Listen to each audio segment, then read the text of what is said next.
how to get interesting writing ideas.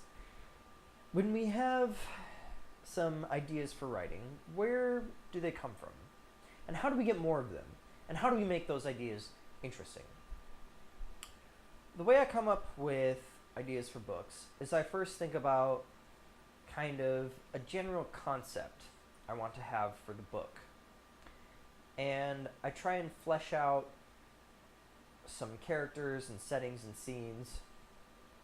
And this is the kind of anatomical structure of how I'm creating these books. And what you're going to try and figure out is what's your writing process really look like?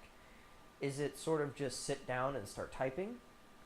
Is it coming up with kind of a notepad in which you journal different ideas and details about characters and details about different scenes and then integrating it into the writing? Or do you do something different altogether where you kind of have a huge giant map of ideas that you want to weave into the story in addition to characters and settings and plots? And I think that's kind of a good way to have an arsenal of ideas at your disposal. And when you have that giant map of ideas written down on how to weave into the story, as you go through and you're writing the story, you can kind of think about, okay, maybe it's time to integrate some idea into this. Then you can go to your map and you can pick out an idea and weave it in to the story.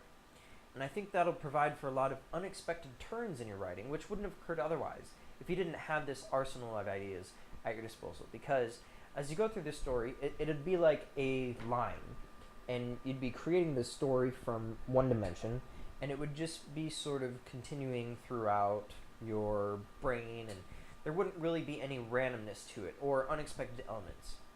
But if you go to this map, you kind of pick out an idea and somehow integrate it into the story as you're writing it, regardless of what the current scene or situation is. That'll provide for a lot of interesting and unexpected events to occur. And I think this is one way you can get sort of interesting ideas in your writing. Now, how do you come up with those? How do you make sure that those ideas on that map are interesting? I think by creating tons and tons of ideas and then figuring out which ones you like best. So making sure to generate tons and tons of ideas and then weeding out through some of the ones that you think, you know what, maybe I'll reserve this for a different book. Maybe it doesn't really fit into this book, but it could be put in another one elsewhere or some other kind of screenplay, or maybe just discard it altogether because it's just an absolutely terrible idea. So that's how I think we can give rise to these interesting ideas, is by looking throughout the surface and the plane of whatever concept it is that you're trying to create and expand upon, or to create a work of fiction on, or even a work of nonfiction on, or a screenplay, or whatever it is. That's how I think you can kind of integrate all those different things together.